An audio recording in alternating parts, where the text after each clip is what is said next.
Trending time sir. मेरा सवाल सुदीप्तो दास के लिए है। दादा, आपने पहले ही कह दिया कि आप controversy child, favourite child Sudipto Sen. Favourite child, sorry, controversies favourite child. Favourite child. तो थोड़ा सा कंट्रोवर्शियल सवाल पूछ लो आपसे। ये केरला स्टोरी 2 को लेके है। बस आप समझ नहीं, मतलब मैं एज्यूम कर सकता हूँ। केरला स्टोरी जब शुरू हुई थी, हाँ जी, वो मतलब उसमें मैं तो मतलब 10-12 साल से हम उसके ऊपर काम कर रहे थे। जी, जी। आज एक नया फिल्म लेके आए, Yes. उसके बारे में इतने बातें हुई है, इतने Yes, बात sir. करे, और जब मैं हम लोग बात कर रहे हैं, वो लोग लीगल बैटल लड़ रहा है कोर्ट में, तो मुझे लगता है कोर्ट को अपना वो करना चाहिए। हमें चरक के बारे में हम बात उसके बारे में बात कर ही नहीं रहे अच्छा, ठीक सर। है। हमारा बात इतना ही है कि क्या चरक और केरला 2 साथ में रिलीज करने के पीछे कोई कॉन्शियस डिसीजन था या नहीं, ऐसा Not at नहीं, ऐसा कोई कॉन्शियस डिसीजन नहीं था। मतलब ना कोई इलेक्शन के साथ जुड़ा हुआ, बंगाल के इलेक्शन के साथ जुड़ा हुआ कोई कनेक्शन नहीं था। बेसिकली क्या है, फिल्म कंप्लीट करने के बाद जो प्रोड्यूसरों की पैसा लगता है ना, वो चाहते हैं जितना जल्दी हो सके रिलीज हो जाए। तो हमारे साथ भी यही हुआ। जिस दिन जयंतीलाल गाधा को फिल्म दिखाया, फिल्म का खत्म हुआ, कमरे का लाइट बुझा, जला, और जयंती भाई बोला कि सुदीप तो अभी करते हैं इसको। मतलब इस तरह की सेंसिबल लोग, इस तरह की गुड हार्टेड लोग अगर इंडस्ट्री में रहे, तो मुझे लगता है कि किसी को स्ट्रगल नहीं करना पड़ेगा। मुझे ये लगता है कि हमारी जैसे फिल्म मेकर का स्ट्रगल कभी खत्म नहीं होता है। आप फिल्म बेशक 400 करोड़ कमा लिया ना, अगले दिन से मेरा स्ट्रगल शुरू हो गया, और अभी भी चलता है, क्योंकि स्टूडियोज हमारी फिल्म नहीं लेना चाहते हैं। लोगों को लगता है ये कंट्रोवर्सी होगा, बैन हो जाएगा, केसेस चलेगा, तो हमारी फिल्म लेते नहीं है। लेकिन जयंती भाई की एक्सप्रेशंस देखने के बाद मैंने और सोचा नहीं कि केरला स्टोरी आ रहा है या धुरंधर 2 आ रहा है। जिस दिन जयंती भाई ने डिसाइड किया, उसी दिन मैंने बोला चलिए हम लोग रिलीज करते हैं, है ना कुशल भाई? सुदीप्तो सर, जैसे एक और छोटा सा क्वेश्चन इसी के साथ जुड़ा हुआ है कि हमने सुना है कि जब आपको केरला 2 बनाने का ऑफर आया, तो आपने कहा था कि मैं व्हाट्सएप फॉरवर्ड की स्टोरी नहीं ऐसा नहीं बोला था। ये थोड़ा सा डिस्टॉर्ट किया गया। Okay. वो रिकॉर्डिंग अभी तो मैंने इंस्टाग्राम में भी डाला, क्योंकि मैंने ये बोला था कि केरला के साथ मेरा 10 साल की रिलेशन है। जो केरला स्टोरी मैंने बनाया था, उसकी एक डायलॉग और एक शॉट के साथ मैं जुड़ा हूँ। I can defend up to hell. एक शब्द को मैं डिफेंड कर सकता हूँ, और मेरे पास पुख्ता सबूत है। जब केरला स्टोरी 2 की प्लान हुई, तब भी मैं जुड़ा हुआ था, और विपुल जी लास्ट दिन तक मुझे बोलते गए कि दादा आप ही को डायरेक्ट करना है। लेकिन जब ये डिसीजन हुई कि केरला स्टोरी 2 में केरला का एक स्टोरी होगा, बाकी राजस्थान और मध्य प्रदेश की स्टोरी होगा, तो मैंने बोला था मेरा इनके ऊपर कोई रिसर्च वर्क नहीं है। जो केरला स्टोरी 1 के लिए था, मेरा नहीं था। मेरे पास क्या इन्फॉर्मेशन है, इन्फॉर्मेशन न्यूज़पेपर रिपोर्ट और व्हाट्सएप फॉरवर्ड। तो मुझे उतना ही टाइम लगेगा इसके ऊपर स्टडी करने के लिए, रिसर्च करने के लिए, और वो टाइम मैं देना नहीं चाहता। मैं एक जगह पे रुके हुए नहीं रहना चाहता। मैं आगे, मुझे और भी स्टोरी बोलना है, चरक बोलना है, इसके आगे 2-3 और स्टोरी बोलना है। तो इसलिए तो इंडिया टुडे वाले ने बड़ी मतलब उनकी कंफर्ट जोन से बीच की उठा लिए और बोल दिए कि मैंने ये डेरोगेटरी टर्म में नहीं, मैंने बोला था मेरी नॉलेज मध्य प्रदेश में जो लाभ जिहाद की इंसिडेंट्स हो रहा है, जो भी हो रहा है, उसके बारे में मेरा नॉलेज सीमित है व्हाट्सएप पर। उस पे मैं गहराई में नहीं गए। अभी जो डायरेक्ट कर रहा है फिल्म को, मैंने सुना कि वो बहुत डिटेल में काम किया है। सो मतलब इतना ही था मेरी तो कमेंट। इन्होंने जैसे बोला खोद के इन्होंने म्यूजिक निकाला, तो आपने जो रिसर्च है वो कैसे किया, वो ये प्रोसेस चरक थोड़ा की- जानना चरक की- चाहेंगे जी। एक तो चरक बचपन से हम लोग चरक के साथ, चरक का हिस्सा है। मैंने जैसे बोला था, चरक चैत्र की महीना में होता है। चैत्र इस 15 मार्च से लेकर 15 अप्रैल तक, और हमारे स्कूलों में एग्जाम खत्म हो जाता था फरवरी में, तो हमें जो पॉकेट मनी देते थे घर से, वो बचा के रखते थे चरक मेला में, मतलब मजा करने के लिए। तो चरक के साथ हमारी एकदम मतलब ऑर्गेनिक रिलेशनशिप है। बचपन से वही देखते थे। उस समय पे बलिया होता था, वो अघोरी प्रैक्टिस चलते थे। अघोरी प्रैक्टिस मतलब डेड बॉडी के ऊपर बैठ के प्रेयर करना, उसकी ह्यूमन स्काल लेके खेलना, ये सब था उसका। वो हमारे लिए बड़ा अट्रैक्शन था। लेकिन अलग अलग गवर्नमेंट ने ये तांत्रिक प्रैक्टिसेस को, ये अघोरी प्रैक्टिसेस को बैन कर दिया। महाराष्ट्र गवर्नमेंट सबसे पहले बैन किया, उसके बाद वेस्ट बंगाल गवर्नमेंट, बिहार गवर्नमेंट, जहां जहां बहुत ज्यादा हद तक ये प्रैक्टिसेस चलता था वो बैन कर दिया गया। तो जब ये बैन कर दिए गए, मेजर अट्रैक्शन कम हो गया। तो जैसे वेस्ट बंगाल में आज से 10 साल पहले 102 या 103 चरक होता था, उड़ीसा में करीबन 70-75 चरक होता था। अब वो संख्या 16, 17, 18, 20 में आके रुक गए।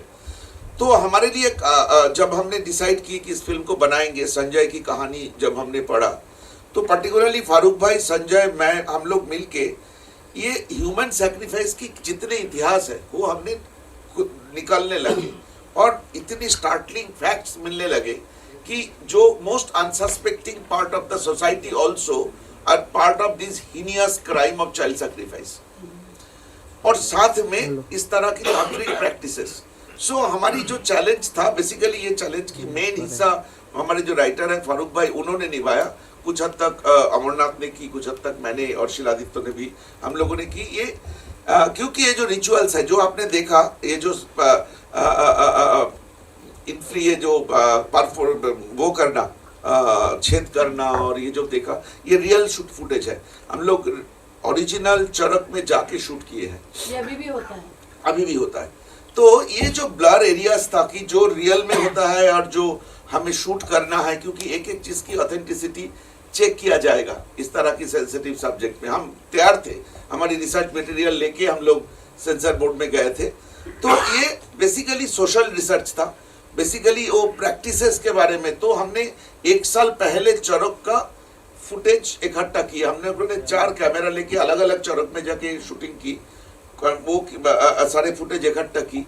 उसके साथ पुराने किताबें, रिलीजियस बुक्स, क्या क्या सैंक्शन है, क्या क्या परमिशन नहीं है, ये सब हमने रिसर्च इकट्ठा करके देन स्क्रिप्ट लिखा गया था। तो आज की तारीख में मैं आपको ये क्लेम कर सकता हूँ, ये बहुत डिफिकल्ट होगा लोगों को देखने के लिए ये फिल्म, क्योंकि काफी पेनफुल पार्ट्स है फिल्म में, लेकिन उसकी एक एक चीज ऑथेंटिक है और रियल लाइफ सिचुएशन से लिया गया है। सुदीप्त सर, जैसे आपने कहा कि sir towards your left sir, जैसे आपने कहा कि रिव्यू कमेटी ने आपको कहा कि आप कंट्रोवर्शियल फिल्म मेकर का टैग दे दिया एक आपको, लेकिन जब धुरंधर और एनिमल जैसी फिल्में आती है जिसमें एक्सट्रीम वायलेंस है, तो उनको मतलब इतनी लिबर्टी मिलती है, लेकिन चरक जैसी फिल्म जो कि रियलिटी के ऊपर बात करती है, उसको जो है कंट्रोवर्शियल फिल्म कह के मतलब एक फिल्म मेकर को इतना स्ट्रगल कराया जाता है, रिव्यू कमेटी तक ले जाया जाता है। क्या कहना चाहेंगे सर उसके बारे में? मेरा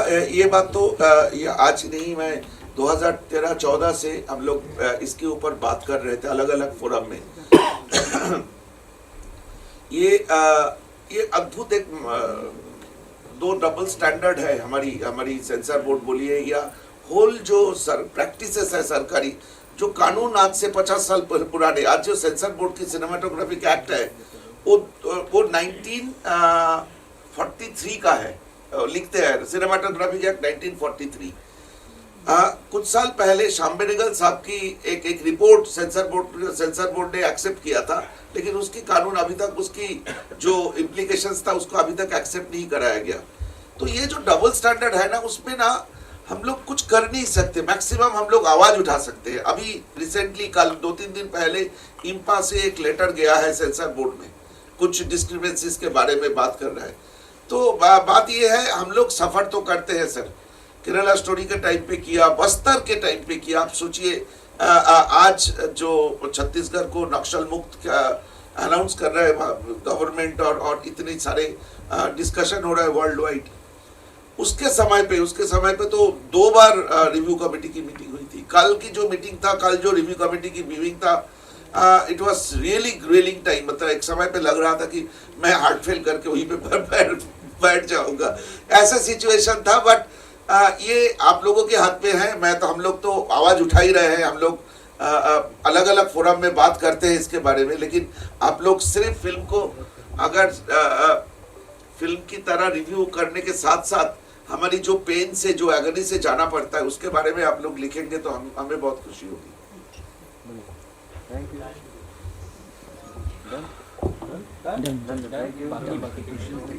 हाय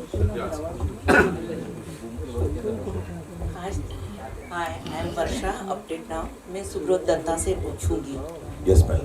कि चरक पर काम करने से आपके अंदर आंतरिक कुछ आस्था या अंधविश्वास जैसा कुछ हुआ है बदलाव, और आपके जीवन में कुछ ऐसा अनुभव हुआ है?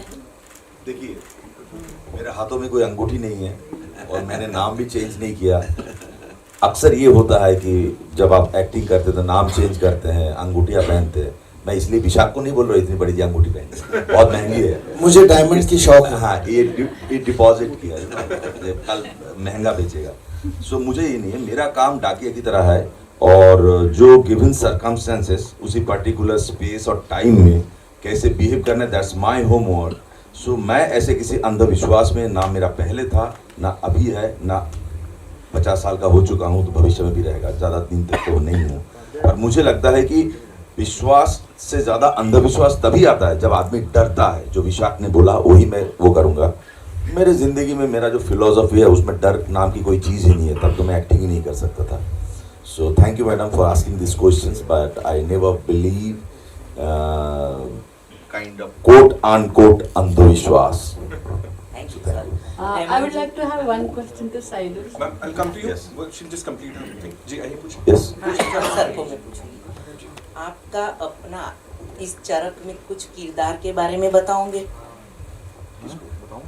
मैं इस- जी जी इसमें आपकी अंधविश्वास और आस्था कितनी है? परमिशन नहीं है उसको बोलना।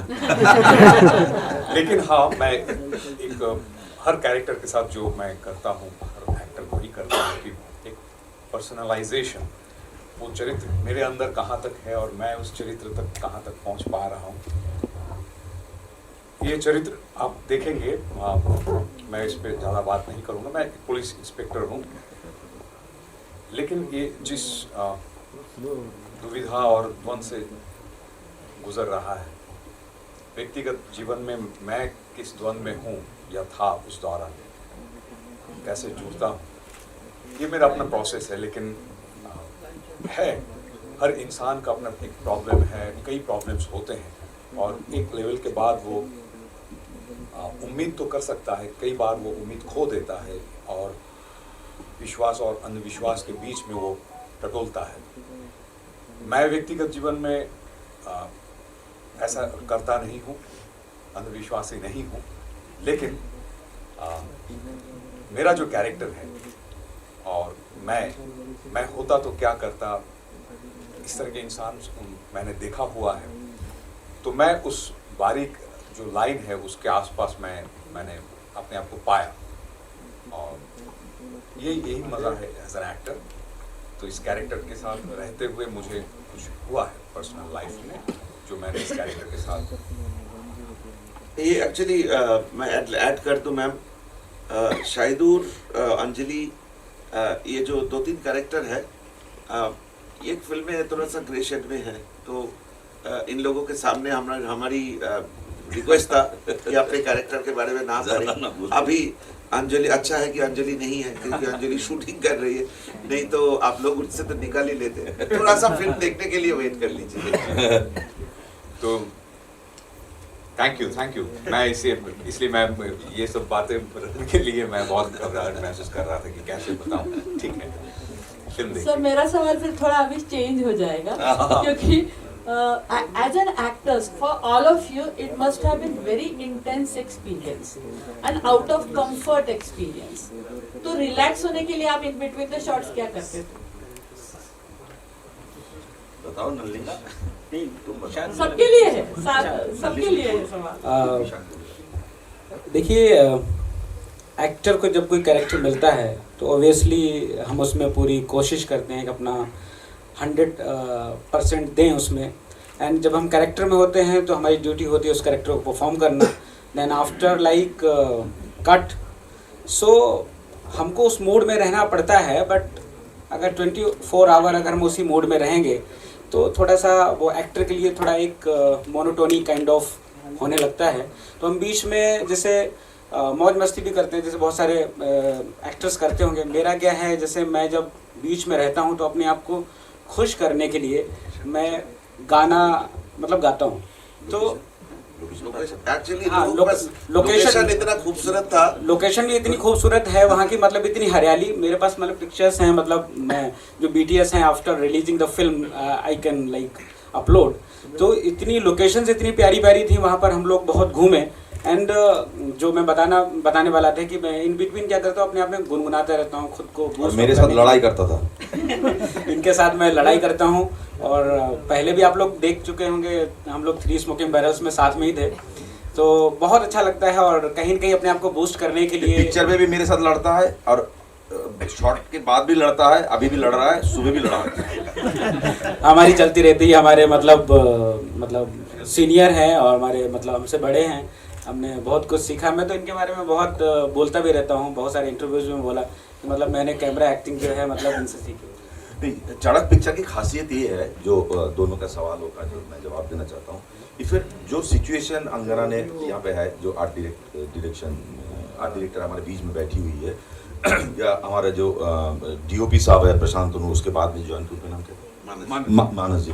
तो जिस हिसाब से उन लोगों ने एम्बियंस क्रिएट कर देते हैं, तो जब आप मेकअप वैन से या कॉस्ट्यूम भी ऐसे डिजाइन किया गया, जब आप जाते हैं तो automatically it became much more उस किस्म का कैरेक्टर करना जो अंधविश्वासी है या नहीं है वो तो बाद में बताएंगे, लेकिन वो माहौल से आप इतना जज्ब हो जाते हैं तो आपको वो किरदार निभाना बहुत आसान हो जाता है। और इसमें आप देखिएगा, यहाँ पे स्टार नहीं है, सो कॉल्ड जिसको कहते हैं स्टार, को एक्टिंग की जरूरत नहीं है, उनको देखने के लिए लोग आते हैं, लेकिन इसमें स्टोरी को कन्वे करना होता है, तो परफॉर्मर की जरूरत है। तो परफॉर्मेंस का वो बहुत आसान हो जाता है, क्योंकि film acting not a stage कि वो देखो चांद है, आप लोग देखेंगे चांद। जैसे प्रशांत जी बैठे हैं, मेरा सबसे पुराना मित्र है, जब मैं पहली बार माधुर जो पिक्चर किया था माधुर, तब से जानता हूँ, वो मेरा थिएटर भी देख चुके हैं। तो ये भी वो माहौल जब बन जाता है तो बहुत आसान हो जाता है। So thanks to sipping tea cinemas and the producer Sudeep Hussain and also my director and also the 22 department है, 22 if I am not wrong, तब जाके पिक्चर बनती है। सो वो बहुत जरूरी है कि हम, it's a community work, but main तो वो है जिसके दिमाग में आया जो प्रोड्यूस कर रहा है। So producer is always God. And Saibur, how you were relaxing yourself? Like, what was your way of dealing with that intensity? जी, मैं खूब स्केचिंग करता रहता था। मुझे याद है मैं बीच बीच में मैं निकल जाता था, वहाँ के लोकल कुछ जो वहाँ के लोकेशंस के लोग हैं उनके साथ बैठ के मैं घंटों भर मैं रहता था, और बिटवीन द टेक्स मैं फोटोग्राफी भी कर लेता था। और हाँ, All right, so we'll take one last question, right? शुरू तो प्रशांत दिस साइड फ्रॉम NDTV। मेरा सवाल आपसे ये है कि जब आपने केरला स्टोरी 1 बनाया, डायरेक्ट किया, तो आपके ऊपर एक डिफरेंट काइंड का टैग लग गया। इस फिल्म के बाद शायद दूसरा टैग लग जाए, तो ये जो आपकी आइडेंटिटी है वो आप उसको क्लीन करने की कोशिश कर रहे हैं? मुझे वो मैं इसलिए तो मेरा बात, जब मैंने इधर आ रहा था तो मुझे प्लान था कि मैं कुछ फॉर्मल बातें करूंगा, लेकिन आने के बाद मुझे वही महसूस हुआ, कंट्रोवर्सी की फेवरेट चाइल्ड। अभी क्या हुआ कि केरला स्टोरी और बस्तर के बाद एक किस्म का पॉलिटिकल स्टैंपिंग हुआ, और आई एम श्योर इस फिल्म के बाद सेंसर बोर्ड से लेकर आगे 6 तारीख को रिलीज होने के बाद definitely it is going to be a different kind of stamping. So मुझे ऐसे, मतलब मैंने मान लिया कि मुझे आगे की जिंदगी ऐसे ही एक कंफ्यूजन और अनसर्टेनिटी, कंट्रोवर्सी, इसमें ही मुझे जिंदा रहना है। तो मैं, ये मेरे लिए न्यू नॉर्मल है प्रशांत जी। प्रोड्यूसर कंफ्यूज हो जाएंगे कि कौन सी फिल्म डायरेक्ट कर रहे हैं। लेकिन मैं इतना तो मैं आपको बोल सकता हूँ, मैं आगे फिल्म खुद प्रोड्यूस नहीं करूंगा, इतना डिसीजन मैंने ले चुका हूँ। मेरे से पॉसिबल नहीं है ये प्रेशर झेलना। मेरे टीम में बहुत अच्छे लोग हैं, वो लोग प्रोड्यूस करेंगे, मैं तो सिर्फ फिल्म ही बनाऊंगा, क्योंकि एक फिल्म सफिशिएंट था। नहीं, मुझे सीरियसली मुझे ये फीलिंग हुआ कि आप एक अच्छे इंसान बन सकते हैं या तो अच्छे प्रोड्यूसर बन सकते हैं, दोनों नहीं बन सकते एक साथ। मतलब मुझे अच्छे इंसान बनना मेरे लिए प्रेफरेंस है, तो आगे से मैं ध्यान रखूंगा प्रशांत। सुदीप, तो सर जैसा इधर यू लेफ्ट हियर, तो आपने कहा ना आपको इतने टैग मिले, ये न्यू नॉर्मल है आपके लिए, तो इससे अलग जाने का मन नहीं है, थोड़ा सा अलग? नहीं ma'am, honestly speaking, it is from the bottom of my heart, मैं इतना बोल सकता हूँ, मैं कोई कंट्रोवर्शियल फिल्म नहीं बनाता। मैं वही फिल्म बनाता हूँ जो सब्जेक्ट मुझे अपील करता है। केरला स्टोरी मैं प्लान करके नहीं बनाया था। 2014 में something happened in front of me in Kerala, Kochi में था मैं, उससे केरला स्टोरी की शुरुआत हुई थी और जो फिल्म में आके 2023 में फिल्म में आके खत्म हुई। Bastar same situation. मैं नक्सलबाड़ी मूवमेंट से, नक्सलबाड़ी से 40 किलोमीटर दूर एक शहर में मैं जन्मा था। तब से लेके बस्तर तक ये मेरा जिंदगी में कई बार 50 बार 60 बार शायद मैं बस्तर जा चुका हूँ।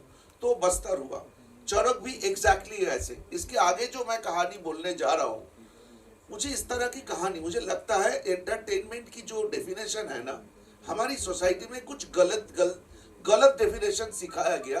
वी लिव्ड विद दैट कि फिल्म में 4 गाना होगा, 2 डांस नंबर होगा तो वो एंटरटेनमेंट होगा, ऐसा कुछ हमें सिखाया गया था। राज कपूर साहब के टाइम से हमने सिखाया गया था कि हम लोग सपना देखना पसंद करते हैं तो हम सपना बेचते हैं। मुझे इसके साथ बिल्कुल मैं एग्री नहीं करता। मुझे लगता है हमारी जिंदगी ही है सबसे बड़ी एंटरटेनमेंट। जो आपकी रियल क्राई होता है, रियल स्माइल होता है, रियल इमोशन होता है, रियल हग होता है, वो सब रियल होता है। और उससे ज़्यादा, उससे जो एंटरटेनमेंट निकल के आते हैं वो दुनिया को सबसे ज़्यादा टच करते हैं। और मुझे इसकी कोई सिनेमा सेंस की क्लासेस की ज़रूरत नहीं है कि आज तक दुनिया में जितनी पॉपुलर सिनेमा, जो ऑथेंटिक सिनेमा या क्लासिक बना है, वो जिंदगी से निकल के आया हुआ है। वो आप आइजनस्टाइन की सिनेमा हो, गॉदर ट्रूफो की सिनेमा हो, सब जिंदगी से निकल के आई हुई है। तो ये मानने की मुझे ज़रूरत नहीं है कि हीरो हीरोइन पेड़ के नीचे डांस नहीं करेंगे तो एंटरटेनमेंट नहीं होता है। तो मुझे ज़िंदगी की कहानी बोलना अच्छा लगता है। मैं आगे भी ऐसा ही कहानी बोलूँगा। बाद में वो कंट्रोवर्शियल होगा या क्या होगा, उसकी जिम्मेदारी मैं नहीं ले सकता। जैसे कोई इंसान रोमांटिक फिल्म नहीं बना सकता, फिल्म बनता है बाद में वो रोमांटिक हो जाता है, वैसे ही मैं फिल्म बनाता हूँ बाद में वो कंट्रोवर्शियल हो जाता है। Thank you. एक चीज़ एक्चुअली मैं जैसे बोलना चाहूँगा कि जैसे दादा ने बोला, I am very happy to कि दादा ने इस फिल्म को प्रोड्यूस किया। जैसा मेरा ये मानना है कि दुनिया में ना बहुत सारी फिल्में बनती हैं और लोगों को बनानी भी चाहिए, बट क्या है ना कि मेरा एक जस्ट मैं खुद से भी एक सवाल करता रहता हूँ कि when Dada Saab Phalke started to make a cinema, so that time like 90%, I think 99% message was there, and only 1% or 2% I think commercialization, उसमें बहुत सारी problems थी। But right now like commercialization बहुत ज़्यादा है, then message फिल्मों में बहुत कम है। और ऐसी फिल्में रूटेड कहानियाँ अपने इंडिया में हैं, बहुत सारी चीज़ें हैं। Why we are making cinema? So this is like a big question। जब मैंने ये फिल्म मैंने पढ़ी एंड उसके बाद में मुझे रियलाइज़ हुआ कि we are making this film कि जो रिचुअल्स हो रहे हैं, रिचुअल्स अननेसेसरी जो रिचुअल्स हो रहे हैं, उनको आप जब फिल्म देखोगे तो उसके बाद में आपको realise, after some time you will realise कि मतलब रिचुअल्स एंड जो अंधविश्वास है ना, उस पर जो है उसका कोई वजूद है नहीं देखा जाए तो। लेकिन लोग फिर भी ना कहीं उसी में फंसे हुए हैं। और ऐसे सिनेमा, ऐसी चीज़ें और ऐसी रूटेड स्क्रिप्ट्स बननी चाहिए। और ये ऑडियंस जो हमारी, जो इंडिया की जो हमारी ऑडियंस है, वही इस तरह के सिनेमा को, इस तरह की चीज़ों को आगे जो बढ़ा सकती है, चीज़ें करवा सकती है। तो सबके लिए आप लोग देखिए। Thank you. ये फिल्म को मैं एक इन्फॉर्मेशन दे दूँ, पेरिस में एक बहुत मतलब इम्पोर्टेंट फेस्टिवल होता है, Ganges to Seine film festival. वहाँ पे 5 अवार्ड मिला था। That is the only festival we participated. So मुझे ये मेंशन करने के पीछे ये लॉजिक था, वहाँ पे 2 स्क्रीनिंग था, बिल्कुल फुल हाउस स्क्रीनिंग था और सारे फ्रेंच ऑडियंस थे, मतलब इंडियन ऑडियंस 2-4 ही थे। फिल्म खत्म होने के बाद जिस लेवल पे कन्वर्सेशन हमारी चलता था, 1 घंटा 1.5 घंटा तक भी चले, और अवार्ड के दिन तो और ज़्यादा कन्वर्सेशन था।